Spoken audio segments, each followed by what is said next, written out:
আমরা সবাই চাই একটু বেশি কর্মক্ষম হতে, একটু বেশি ফোকাসড থাকতে, আর সবার চোখে একজন রেসপেক্টেড মানুষ হয়ে উঠতে। কিন্তু সেটি তখনই সম্ভব যখন আমরা নিজেদের কিছু পুরনো বদভ্যাস বদলাতে শিখি।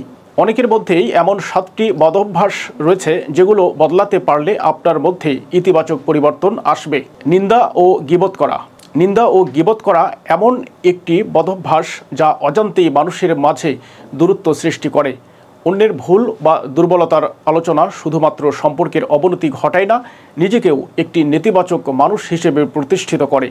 কোনো ব্যক্তির ছোটোখাটো ভুলের পেছনে সময় ব্যয় করার পরিবর্তে তার ইতিবাচক দিকগুলোর প্রশংসা করলে সম্পর্ক আরও দৃঢ় হয় এবং নিজস্ব মর্যাদাও বৃদ্ধি পায়। সময়ের অপচয়। সময়ের অপচয় আমাদের অগ্রগতির সবচেয়ে বড় বাধাগুলোর একটি। অবসরে কিছু সময় বিশ্রাম নেওয়ার প্রয়োজন হলেও দিনের বড় একটি অংশ যদি অপ্রয়োজনীয় কাজ বা অকারণে মোবাইল স্ক্রোলিংয়ে কেটে যায়, তাহলে তা ধীরে ধীরে জীবনের মূল লক্ষ্য থেকে আমাদের বিচ্যুত করে। সময় ব্যবস্থাপনায় দক্ষ হতে হলে প্রতিদিনের কাজগুলিকে অগ্রাধিকার অনুযায়ী সাজিয়ে নেওয়া এবং নির্দিষ্ট সময়সীমার মধ্যে সম্পন্ন করার অভ্যাস গড়ে তুলতে হবে। অলসতা। অলসতা একটি নিঃশব্দ শত্রু যা বাইরে থেকে দেখা যায় না, কিন্তু ভেতর থেকে ধীরে ধীরে আত্মবিশ্বাস ও কর্মক্ষমতা দুটোই গ্রাস করে। অলসতার কারণে শুধু কাজের ক্ষতি হয় না, মানসিক চাপ ও অপরাধ বোধও বাড়তে থাকে।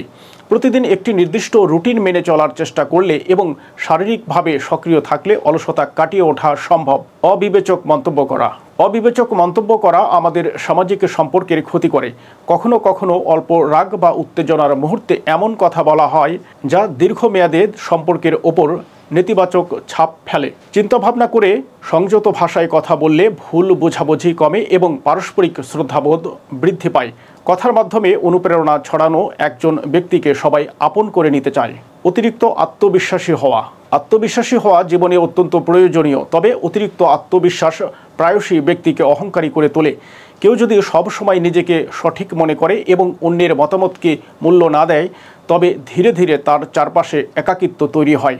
আত্মবিশ্বাসের সঙ্গে নম্রতা বজায় রাখা এবং নিজেকে নিয়মিত মূল্যায়ন করার অভ্যাস গড়ে তোলা একটি ব্যক্তিকে আরও সম্মানিত করে তোলে। অপ্রয়োজনীয় প্রতিযোগিতা।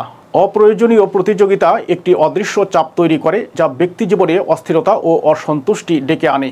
অন্যদের সাফল্যের সাথে নিজেদের তুলনা করা মানে নিজের অগ্রগতির আনন্দ হারিয়ে ফেলা।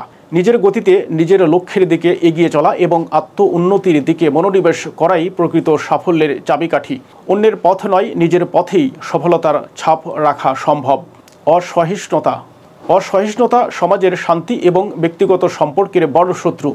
প্রতিটি মানুষ আলাদা চিন্তাধারা ও অভিজ্ঞতা নিয়ে চলে, তাই ভিন্ন মত হওয়াই স্বাভাবিক। সহিষ্ণু আচরণ ও ধৈর্য ধরে অন্যের কথা শোনা বিরোধের পরিবর্তে বোঝাপড়ার পরিবেশ সৃষ্টি করে।